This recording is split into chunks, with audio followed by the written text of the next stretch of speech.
Our first story is about an American Foreign Service officer.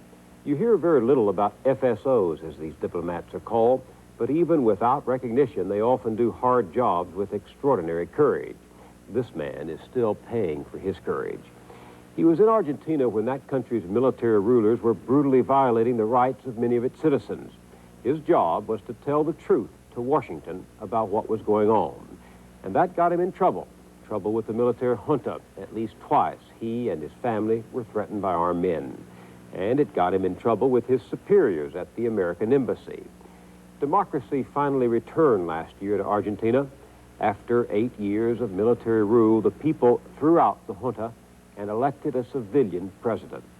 Some of them also talk about erecting a statue to the tall Texan from Dallas. When I think back on Argentina, it's kind of like a bad dream. His name is F. Allen Harris, but he's simply called Tex Harris. Not many Americans know he's a hero. But back in Argentina, they know. Thousands of people remember what he did for them when their loved ones disappeared at the hands of the military dictators. The dictators are gone, the memories remain. A group of 10 men, all dressed as civilians, broke into our house while we were sleeping, and they ripped everything apart. They took my husband into the kitchen. They covered my little girl's mouth. They gave her chloroform to knock her out. They threw him from his crib into my bed, and they almost took my little one away. But I was screaming so much, thank God they left him. But they beat my husband, and I could hear his groans, and they took him away. And it's been 8 years now, and I still don't know what happened to him. Hardly a day passes in Argentina without the new democratic government turning up evidence of what happened to people during those nightmare years of authoritarian rule. The generals came to power in 1976, determined to wipe out left-wing terrorism. But once they set up their killing machine, it devoured the innocent too. All that remains of its victims is a fragment or a silhouette drawn on some lonely wall by a sister, mother, brother, son. This was not an ad hoc, spur-of-the-moment vigilante group, but was a concerted program of the military government to eliminate entire groups of people that they deemed to be subversives in their society. There were thousands of people who disappeared without a trace, without a murmur, just a picture on the mother's dresser. Is the word disappeared too abstract or civil a term for what really happened? Yeah, but we can't deal with what happened. The people were taken, the people were tortured routinely, standard operating procedure, were interrogated under torture. In most cases, they were eliminated. What happened to due process? There was no due process. What happened to trials? There were no trials. What happened to appeals? There were no appeals. Not even the American embassy offered a haven until Tex Harris arrived in July of 1977, a Foreign Service officer assigned to report on human rights. What I did in Argentina was to open the doors and to, for the first time, to talk to the people. What do you mean open the doors?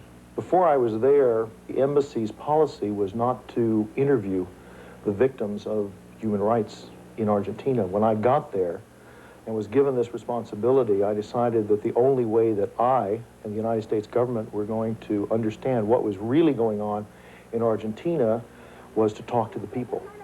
The main thing that he did was to actually get out on the street and get close to these families and talk to the mothers of the desaparecidos, the ones who had disappeared. Ambassador Tom Boyett, now in private business, was then deputy chief of the U.S. mission in nearby Santiago, Chile. He recently wrote an account of what Tex Harris accomplished in Argentina. The gates of the embassy are always open, but people don't realize it until you make that contact, and that's what Tex did. Mr. Harris came right here to the plaza, and he gave each of us a card, and he said we should go to see him at the embassy. Many mothers went, and we talked with him, and he made us feel welcome. We were grateful just to know that someone cared about our problems, which were so serious, so sad. Always I was asking, what is Tex saying? What is Tex doing? The Argentine editor Jacobo Timmerman became the international symbol of the disappeared when he was kidnapped, tortured, and then held under house arrest. Family, friends, and Tex Harris kept his case before the court of world opinion until he was released. He was present, permanently present in the conversations, in the feelings, and always he had some good news. I mean, it is amazing in those years, so hard in Argentina, there was one man who had always good news. What did you say to them? Here they were, disconsolate. The system was unmoving. The information was scanty. The odds seemed great. You will understand this. I'm a Texas optimist. And I think I transmitted some of that optimism to these families. Do you have any idea how many families you did help? Help in the sense of meeting and talking with thousands. Help in the sense of somehow shaking the system so that their kids popped out. That's the tough one. I was arrested on May 27th, 1976. At night, it was 8 p.m. I was going to attend a meeting in a Jewish youth organization. Horacio Saragovi was only 17 years old when that routine journey to the synagogue ended in a net of terror. There was a demonstration across the street of where I was standing waiting for the bus. But you were not taking part in it? Oh, no. The police came and they arrested almost all the young people in the area.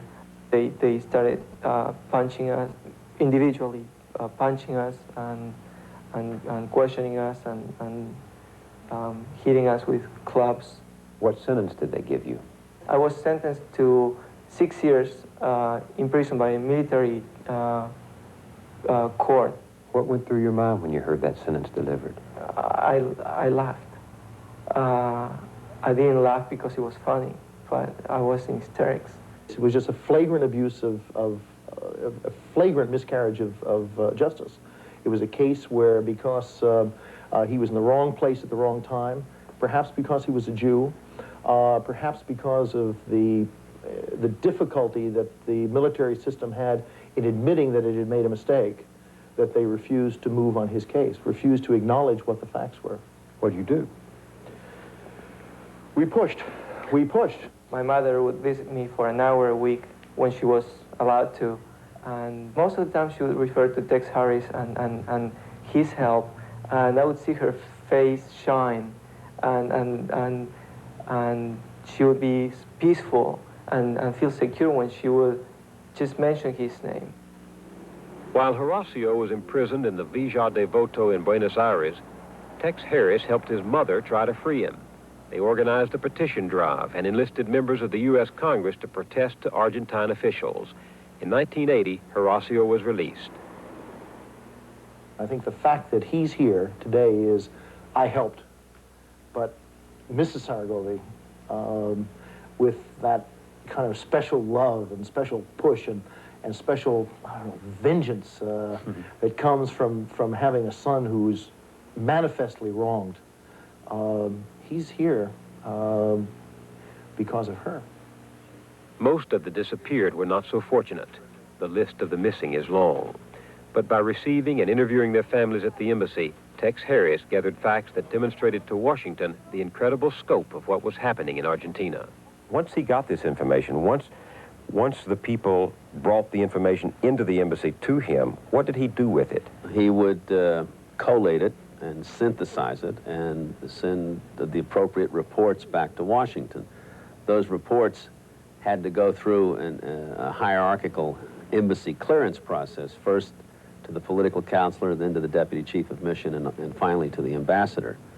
And I think that's where his problem started, because I believe his reports, well, I know that his reports were suppressed. There was an effort to tone down what he was saying and to reduce the amount of reporting he was doing. To write the reports in gray language? Yes.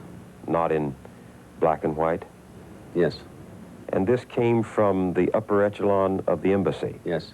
For what reason? Tex was reporting the bad news. He was the messenger.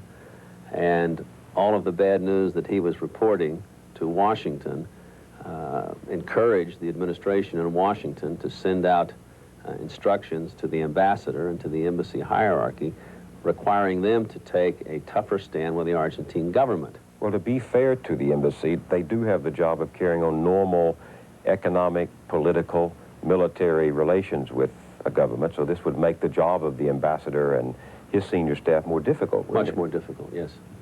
It was very depressing at the embassy because it was one of the reasons Tex Harris was sent to Argentina, because we weren't getting straight reporting.